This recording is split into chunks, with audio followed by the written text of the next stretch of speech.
अस्सलाम वालेकुम। मेरा नाम अरसलान ख़ान है। आज की वीडियो जो है ना एक बड़े इंटरेस्टिंग इंसान के ऊपर है और आज की वीडियो एक छोटी सी जर्नी होगी एक बड़ी डार्क प्लेस से एक बड़ी अच्छी स्पेस की तरफ, एक पॉजिटिव स्पेस की तरफ।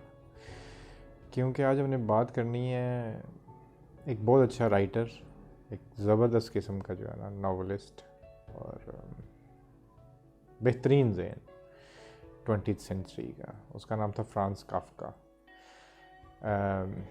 जिसको नहीं पता, निहिलिज्म होता है कि लोग जो है ना वो एग्जिस्टेंस को बिल्कुल ही ऐसे लेते हैं कि इसका कोई मकसद नहीं है, इट्स नथिंग। तो वो एग्जिस्टेंशलिज्म जिसका मैं पहले भी बड़ा जिक्र करता रहा हूँ, तो वो इस चीज़ का बड़ा इन्फ्लुएंस था। मैं शोपेनहाइमर की बात करता हूँ या कियरकेगार्ड की बात करता हूँ, जो बड़े डार्क किस्म के फ़िलासफ़र्स थे ना, तो ये बड़ा इन्फ्लुएंस था काफ्का वहाँ से। लाइफ बड़ी हार्ड थी। बहुत से लोग जिनसे मैं मिलता हूँ जो बड़े स्ट्रगल कर रहे हैं अपनी लाइफ के अंदर, अपने रिलेशंस को लेके, अपनी एग्जिस्टेंस को लेके, तो वो बड़ा काफ्का से शायद रिलेट कर पाएंगे। काफ्का की जो लाइफ थी ना वो इस तरह से हार्ड थी कि वो बचपन से बड़े स्किनी से थे और को बहुत कामयाब इंसान जिसको हम माशरती तौर पे कहते हैं वो नहीं थे। बाप जो था उनका वो बड़ा एक गुड बिजनेसमैन था और ज़रा हेल्दी किस्म का, जिस तरह मैनली किस्म का बंदा होता है, काफ्का ऐसा नहीं था। और इसलिए जो है ना उसका जो बाप था उसको बस बातें ही सुनाता रहता था। और अपने हम जिस तरह पेरेंटिंग के ऊपर बात करते हैं कि हम बच्चों को कहते हैं ऐसे हो जाओ वैसे हो जाओ, पर हर इंसान डिफरेंट होता है। पर उसके बाप इस चीज़ को नहीं था समझता है। मेजोरिटी की तरह जो आज भी हमारी मेजोरिटी है वो अपनी कार्बन कॉपीज बनाने में हम इंटरेस्टेड होते हैं बच्चों को। खैर काफ्का वो उस तरह का नहीं था, इसलिए उसको बड़े साइकोलॉजिकल प्रॉब्लम सहने पड़े अपने बाप के टाउन्स और बातें वगैरह ना। और उसकी पूरी ज़िंदगी बड़ी हार्ड गुजरी क्योंकि कुछ उसके फ़िज़िकल इश्यूज थे जिसकी वजह से वो उससे स्ट्रगल करता रहा। फिर जो जो इंसान पढ़ा लिखा होता है, थोड़ा सा जानता है इस सोसाइटी को, उसने जो हमारे मॉडर्न सोसाइटी है इसकी जो ब्यूरोक्रेसी है स्पेशली, उसको बड़ा उसने जो है ना टारगेट किया।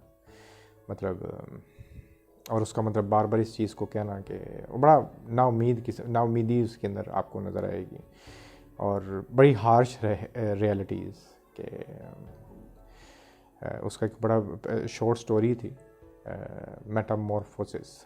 तो उसमें वो मतलब एक फिक्शनल राइटर था, तो उसने एक फिक्शन से एक बड़ा ज़बरदस्त मैसेज देने की ट्राई की थी कि एक इंसान जो एक नॉर्मल काम करने वाला है, नॉर्मल काम करता है अपने ऑफिस में जाके, और वो जो है वो एकदम से एक दिन उठता है और वो कॉकरोच बन जाता है। उसके घर वाले पहले तो उसे बड़ा पिटी फील करते हैं कि वो इसके साथ तो बड़ा जुल्म हो गया, ये तो बड़ा बेचारा हो गया। और वो अपने कमरे के अंदर ही बस दिन बनाता रहता था। और फिर आहिस्ता आहिस्ता आहिस्ता जो पिटी थी ना, जो अफसरदगी थी उसके घर वालों में, वो चेंज होना शुरू हुई और वो उनके लिए बोझ बनता गया। और अल्टीमेटली उसकी माँ ने उसको मतलब माँ उसकी जो है वो लिटरली उस तरह सोचना शुरू हुई जिससे अच्छा ये मार दी जाए। और ये बात वो एक दिन सुन लेता है और वो जाके मर जाता है। बताने का मकसद ये था, हमारी आज की जो सोसाइटी है ना वो सिर्फ आपकी पोजीशन को देखती है, आपके वर्क को देखती है। और अगर आप वो सब कुछ नहीं कर पाते तो यू आर फिनिश्ड, आप फारग हो। आपके रिलेशंस भी जो है ना इन्हीं चीज़ों के ऊपर डिपेंड करते हैं। तो इस किस्म की हाश किस्म की रियलिटीज़ जो है ना वो काफ्का ने एक्सप्लेन की हुई हैं अपनी वीडियोज़ के अंदर, अपनी राइटिंग्स के अंदर ना। खैर इसी तरह चलते चलते 41 साल की उम्र के अंदर जाके जो है ना काफ्का की ट्यूबरक्लोसिस से जो है ना डेथ भी हो जाती है। तो बड़ी हार्ड किस्म की उसकी लाइफ थी और वो सोसाइटी के अंदर इस एग्जिस्टेंस से बड़ा जो है ना वो उसको बड़ा क्रूल समझता था। और फिर जो हमारा सिस्टम है ब्यूरोक्रेसी का, इसके अंदर आप उसकी जो ट्रायल है वो कभी पढ़ेंगे, उसमें आप देखने को मिलता है कि आज आपको कोई 2 एजेंट उठा के ले जाते हैं और उसके बाद जो है ना उसको कत्ल कर देते हैं और उसको एंड तक पता नहीं चलता कि उसका कसूर क्या था। और इसी तरह बहुत सी इसकी जो है ना वो तनकीदी जो है ना हमारी सोसाइटी के ऊपर ना, क्या कहते हैं, जो वर्किंग क्लास है वो ऐसे ही है जैसे वो चेन्स के अंदर बेचारी फंसी हुई है और उसको बस काम करते जाना करते जाना। खैर लाइफ में उसके कुछ भी नहीं था, ना उसके बच्चे थे, ना उसकी कभी शादी, 2 दफ़ा इंगेजमेंट हुई और वो टूट गई उसके फिज़िकल इश्यूज़ की वजह से या जो है मेंटल इश्यूज़ की वजह से।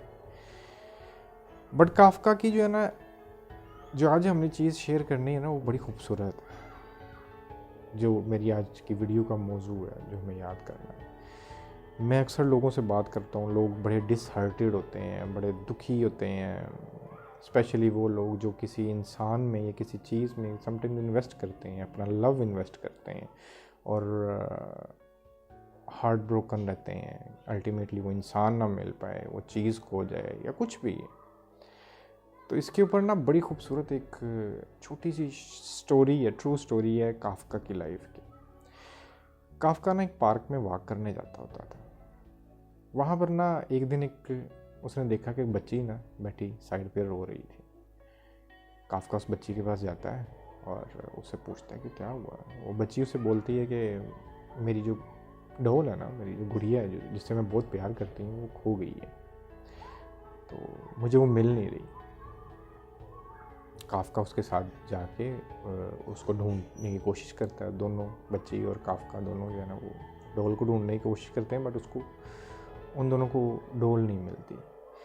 तो शाम होने लगती है तो काफका बच्ची को बोलता है कि हम कल फिर आएंगे और फिर ढूंढेंगे इसको, डॉल को ना, तो मिल जाएगी ये, तुम फिक्र ना करो। खैर ऐसे ही होता है। अगले दिन दोबारा बच्ची और काफका आते हैं, पर इस दफ़ा काफका जो है ना अपने साथ एक लेटर लेके आता है और वो जाके ना उस बच्ची को देता है और उसको कहता है कि ये जो लेटर है ना, ये आपकी डॉल ने आपके लिए भेजा है।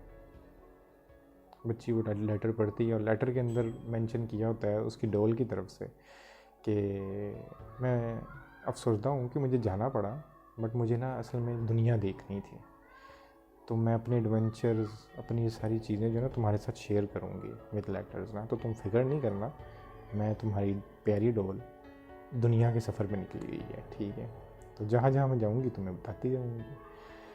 खैर बच्ची वो लेटर लेके चली जाती है। ऐसे ही होता रहा। हर दूसरे तीसरे दिन काफका कोई ना कोई लेटर डॉल की तरफ से लिख के तो वो बच्ची को जाके देता रहा, जिसमें बड़े एडवेंचर्स लिखे होते थे कि इस टाइम मैं वहाँ पर जा रही हूँ, मैं इस जगह पे हूँ, मैं इस एडवेंचर पे हूँ। तो बच्ची बड़ी खुश रहती थी, वो पढ़ती रहती थी लेटर्स कि मेरी डॉल जो है वो ऐसे ऐसे कर रही है। 2 साल गुजर जाते हैं, कुछ अर्सा गुजरता है, तो एक दिन जो है ना काफका उस बच्ची के लिए ना शॉप से ख़रीद के एक डॉल लेके आता है। वो पहली डॉल से थोड़ी सी बड़ी होती है, थोड़ी सी ज़्यादा ओबियसली चेंज भी होती है। वो आके उस बच्ची को वो डॉल देता है और कहता है कि ये तुम्हारी डॉल वापस आ गई है और साथ इसका ये लेटर भी है। तो बच्ची बड़ी खुश होती है, बट वो देखते ही बोलती है ये तो मेरी डॉल नहीं। कहता आई डोंट नो, बट ये लेटर है उसका, तुम पढ़ लो। खैर उस लेटर के अंदर डॉल की तरफ से उसने लिखा होता है कि चूँकि ज़िंदगी जो है ना वो इसी तरह ही है, आप मुख्तलिफ़ जगहों से गुज़रते हो, मुख्तलिफ़ चीज़ें फ़ेस करते हो, तो वक्त के साथ साथ हम बदल जाते हैं। तो मैं जो तुम्हारी डॉल हूँ, मैं भी बदल गई हूँ, तो मैं पहले जैसी नहीं रही ना। तो खैर यहाँ से वो डॉल लेके वापस चले जाती है जो बच्ची होती है। 1 साल के बाद काफका की डेथ हो जाती है इस वाक़ये के, और कहते हैं कि जब बच्ची थोड़ी सी बड़ी होती है ना, उसको उस डॉल के अंदर एक ख़त मिलता है काफका की तरफ से। उस ख़त के अंदर जो है ना लिखा होता है, एक बड़ी प्यारी खूबसूरत लाइन लिखी होती है कि आप जिन चीज़ों से प्यार करते हो वो चीज़ें खो जाती हैं, बट आपका जो प्यार है वो किसी न किसी शक्ल में आपके पास वापस ज़रूर आता है। सो काफका की इस बात को अगर थोड़ा सा एक्सप्लेन करूँगा, तो एक्सप्लेन करने से पहले थोड़ा सा मैं आपको ये बता दूँ कि काफका बेशक बड़ा डार्क लिखने वाला था, एग्जिस्टेंशलिस्ट था, निहिलिस्ट था, हार्ड लाइफ थी, सब कुछ था, तनकीदी उसका राइटिंग स्टाइल था, बट ना उसके अंदर एक हल्का सा मुझे सूफ़ी भी नज़र आता है, क्योंकि उसकी एक बड़ी खूबसूरत या एक जगह पे लाइन थी, तो उसने कहा था कि नेचर जो है ना, you just wait for nature to do things. आप अपनी चेयर पे बैठे रहो और नेचर खुद ब खुद चीज़ों को करती जाती है। जिस तरह मैं अक्सर बोलता हूँ, आप सिर्फ बैठे होते हो, घास खुद ब खुद उग रही होती है, आपके इर्द गिर्द सब कुछ नेचर खुद ब खुद कर रही होती है। तो वो जो एक स्पिरिचुअल सरेंडर की बात होती है, मैं अक्सर करता हूँ। तो उसके अंदर एक बड़ा खूबसूरत इंसान, बड़ा प्यारा इंसान बसता था। और यहाँ पर भी उसने यही एक बड़ी खूबसूरत बात करनी कि हम सूफिया को पढ़ें, औलिया को पढ़ें, अब रूमी को पढ़ें, तो जो एक चीज़ वो इस दुनिया के अंदर बोलते थे ना, जो हकीकत है, वो बोलते थे वो प्यार है, वो लव है। ठीक है, तो आपका जो प्यार है टूवर्ड्स एनीथिंग, अगर आप सिर्फ वो सच्चे तरीके से कर रहे हो, दैट शुड बी इनफ। वो आपको किसी ना किसी तरीके से वापस मिलेगा।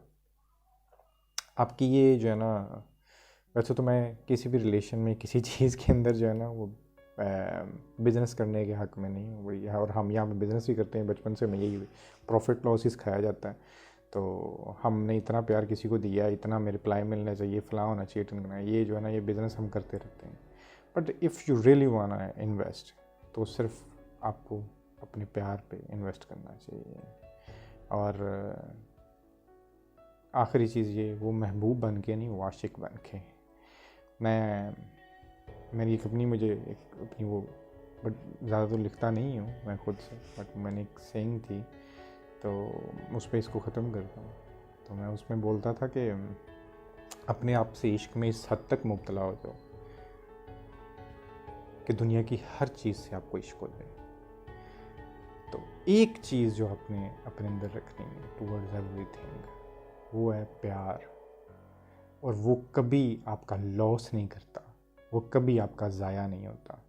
सो अगर आपको कभी लगे कि मेरा कोई लव या शव जो मैंने किसी के साथ किया है, वो इन्वेस्टमेंट जो है ना वो लॉस में चली गई है, तो you really think about it कि वो क्या एक्चुअली में सच में आपका लव था, या सिर्फ वो एक आपका इंट्यूशन थी, या आप क्या कह सकते हैं उसको, मेरे जहन में वो लफ्ज़ नहीं आ रहा।